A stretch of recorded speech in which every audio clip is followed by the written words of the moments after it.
Would have a 3-year plan, and the next year that plan got set aside, and there was a new 3-year plan.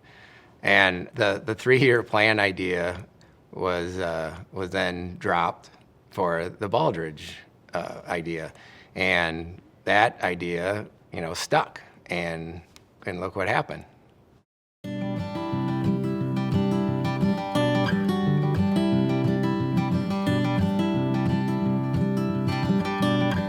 Dean always wanted to make us better. We had meetings where he would say, we're going to be better, we're going to be great.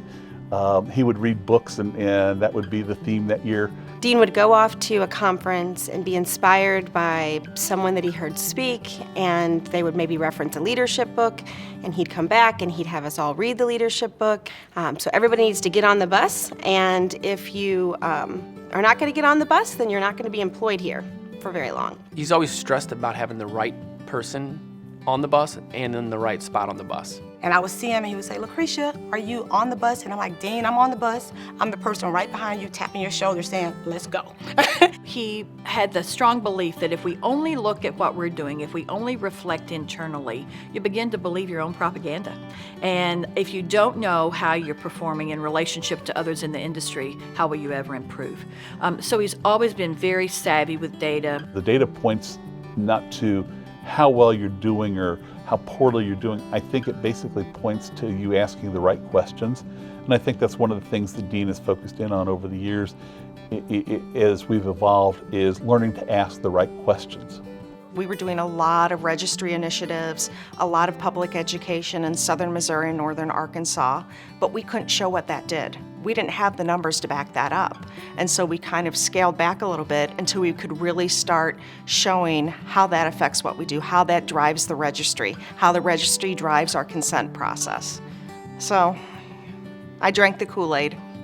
And I think that he was kind of aligning us to really go from being a good organization to a great organization, and he was being inspired certainly by different leadership styles, but also it was the beginning of being inspired by the Baldridge criteria, the Baldridge business model. We've been on this path for quite a while. We won the state award at least twice. I know that I attended 2 celebrations, I think maybe 3 times. And I think that standard is going to be a best practice that other people can learn from. I think we all believed at the very, very beginning that Baldridge would be management du jour for Dean. I must say he's still serving up that same entree after 12 years, so I guess he hasn't transitioned from that mindset and believing that it really was the right business model for our organization to follow. Well, my first thought was, here we go again. That's honest, straightforward. But it did cause us to grow because our numbers increase. We just get better and better and better. It allowed us to look at what we did and to analyze it critically and use our data and really drive improvements across the organization. Everybody has put so much time, effort, and energy into this award. And he, of course, is the catalyst for it, but it is blood, sweat, and tears that go into winning the Malcolm Baldridge Award. He always says it's not about winning, it's about are we improving.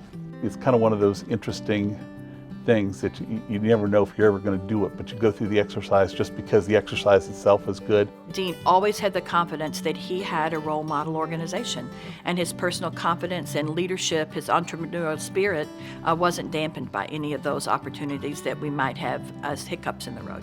And here we are, 12 years later, the recipient of a Presidential Quality Award. He was proud that it just improved the company as a whole, and then just super proud that they were actually recognized and won the award. It's a recognition that MTS has set a standard and a benchmark for OPOs across the country. I see it as a real crowning achievement, not just for Dean at this point in his career, but for every one of the people that works here.